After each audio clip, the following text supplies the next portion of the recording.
I'm Jerry Gordon, a senior editor at the New English Review. We have here a contributing editor by the name of D.L. Adams. And Mr. Adams, why don't you give us the essence of your terrific presentation that you gave this morning? The talk I gave this morning was called History Gives Us Hope.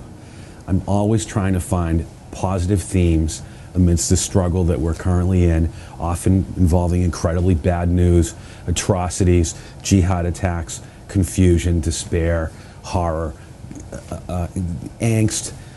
People don't know how to handle this situation, don't know what it is, what it means, the component parts. There's a deep disconnect, a cognitive dissonance going on.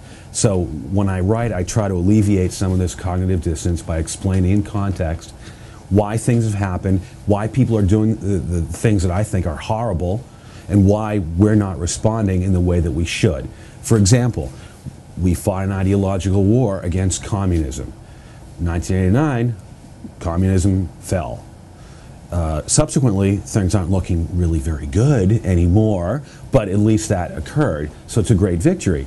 It's a great victory because we study the ideology of communism. We see that it's opposed to our existence, our system, our concepts of justice, individual rights, freedom. So we say this ideology is opposed to us. They're an enemy. We need to fight them on the battlefield of ideas, as well as in real battles that they had in the Cold War. They often were hot. So we're in a situation like that now. 9/11 shows that we are in an existential conflict with an ideology that is inherently opposed to our existence, to the existence of the Jewish people in particular.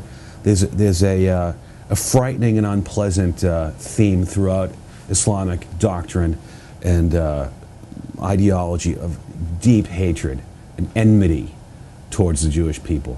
It's in the doctrine, it's clear, they say it when they do their atrocities. They couldn't be any clearer as to what their motivations are.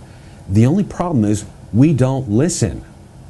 So this is a problem that we're having. They don't have a problem, except that we give them opportunity upon opportunity to infiltrate our society, to come into our country, to attack our people, to found organizations, centers, locations, to continue to advance their purposes, which is the advance of their doctrine, which opposes our existence.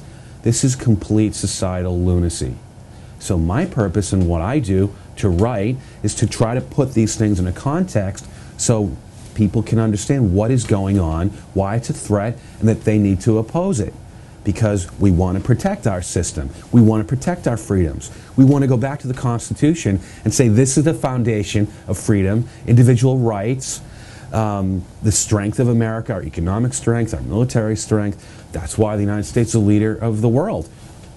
The future, who knows what the future will hold. We have to go back to those early concepts of why America was founded, what it means to be an American, and we have the guidance, which is our Constitution, Bill of Rights. These are the foundational documents of the country. So I want people to look, I want our leaders to say, does this law meet the requirements of our Constitution? That's all you need. That's the guide right there, to me.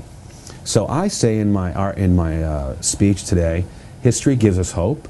We have here in this location is a Civil War battle, a decisive, massive battle here in Nashville and in Franklin South. Thousands of men are killed in 5 hours in Franklin. Thousands more are killed here in Nashville. Decisive defeat for a Confederate Army of Tennessee.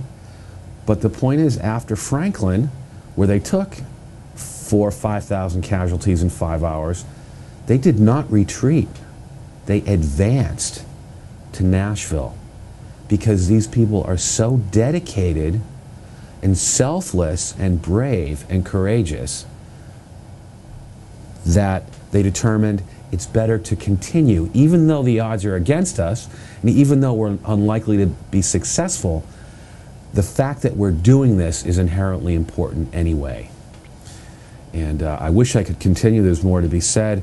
But the foundational point is history, when you look at it, does give us hope. because we've seen crises like these before and overcome them all. Thank you. Thank you, sir.